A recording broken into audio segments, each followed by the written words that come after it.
Merci. Est-ce que vous m'entendez bien? Très bien.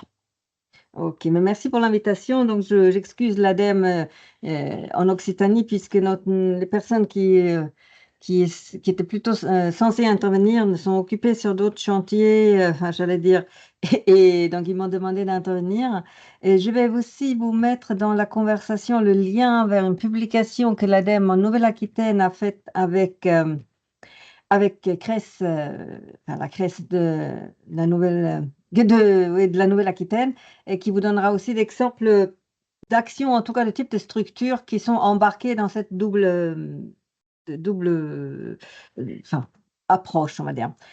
Donc, à l'ADEME, on est en plein travail, je peux dire ça, sur la vie, sur la transition juste. On a sorti un avis l'année dernière, il y a bientôt 2 ans, c'était en avril 2024, pour commencer à intégrer aussi ces sujets-là plus explicitement dans notre façon de réfléchir et de mener les actions. C'est un chemin qui est forcément long, puisqu'on vient quand même d'une...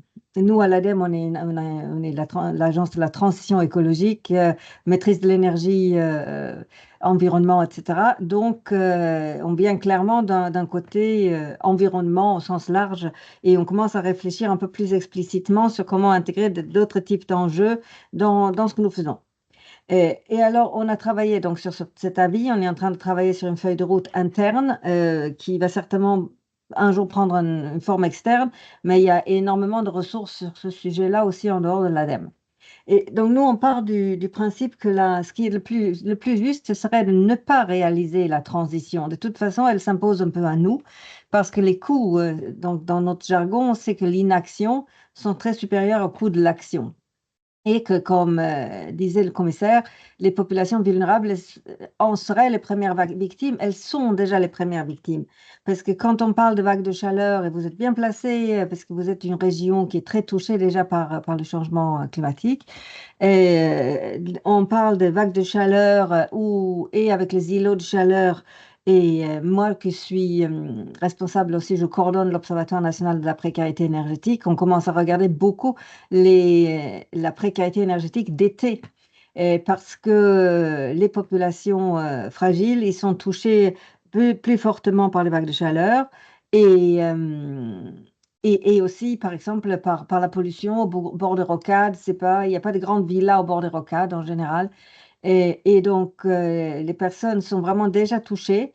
Et de dire qu'on ne s'engage pas dans une transition écologique les punirait encore plus.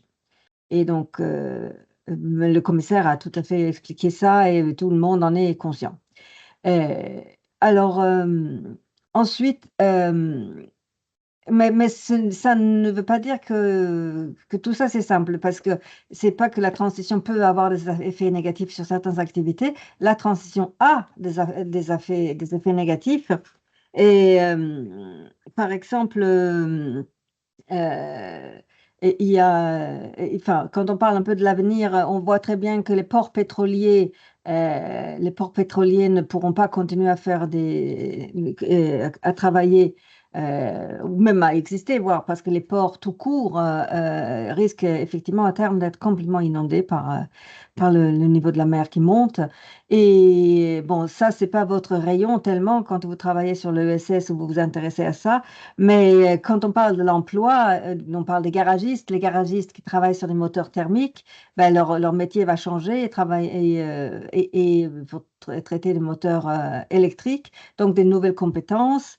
Et, on a le tourisme. Enfin, le tourisme est déjà très touché par le changement climatique, par le dérèglement, que ce soit dans les Alpes où il n'y a plus de neige, etc. Et les Pyrénées, on en parle moins parce que chaque reportage parle des Alpes, mais j'imagine que vous êtes touché aussi. La vigne, enfin, le secteur agricole, etc. Donc forcément, il y a des gros impacts déjà. Et quand on parle des actifs matériels et financiers dans notre jargon, c'est des investissements qui ont été faits dans l'appareil productif qui ne seront plus utilisables à terme. Donc, euh, donc il faut, enfin, donc ça se passe enfin, pour l'instant, enfin, comme vous le savez, une façon qui s'accélère. Et donc, qu'est-ce qu'il s'agit quand on parle de transition juste? Mais c'est d'activités, effectivement, d'accompagner ces activités qui devront cesser. Donc, dans le jargon encore, c'est les activités brunes, donc celles qui sont liées à la consommation, enfin, qui sont dépendantes du pétrole et aussi de l'extraction des ressources, et vers les activités donc, dites vertes.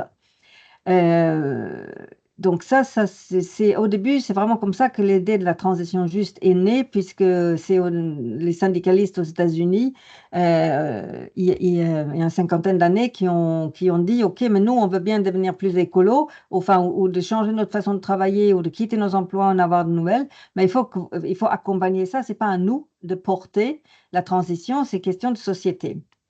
Et donc, il faut aussi, bien évidemment, tenir compte des vulnérabilités, parce que c'est les personnes les plus vulnérables, et on en a parlé, j'en ai parlé, mais il y a aussi des territoires qui sont vulnérables, des entreprises qui sont vulnérables, et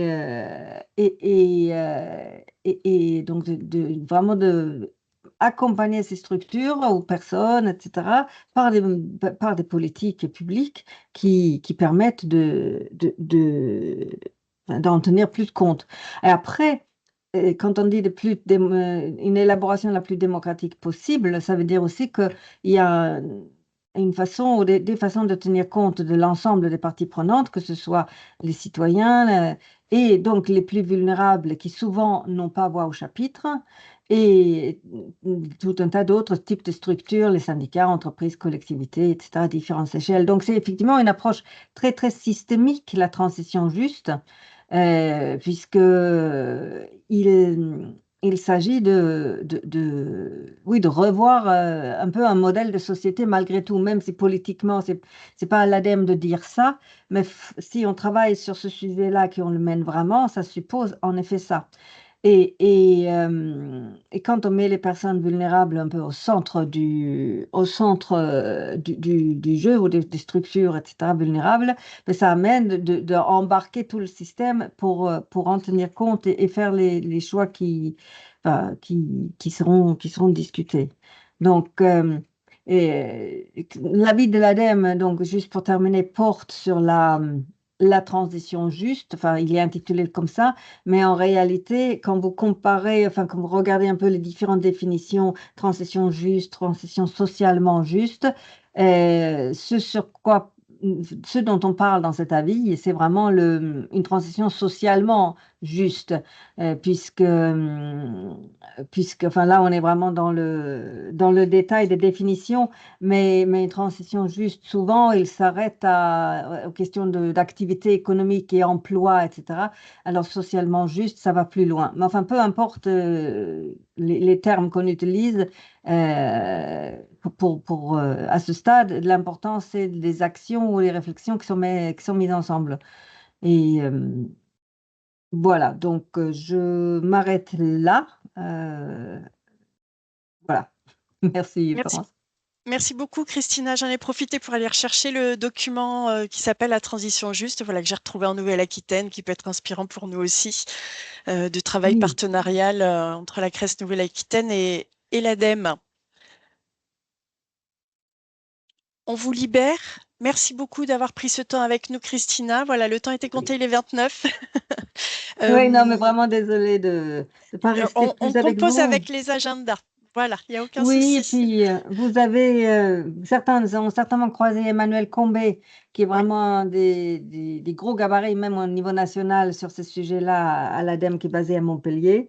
Et puis votre interlocuteur habituel doit être plutôt Emmanuel David. Et, Oui, dans le cadre du et réseau Toten. Hmm. oui, c'est ça. Donc, si jamais vous avez besoin, j'étais déjà intervenue l'année dernière. Enfin, vous Oui. n'hésitez pas à nous solliciter. Il n'y a pas de souci. On est très intéressés par ce qui se passe en Occitanie, parce qu'il y a beaucoup de choses, et vous êtes exposés de plein de façons avec vos différents climats. Donc, merci, hein.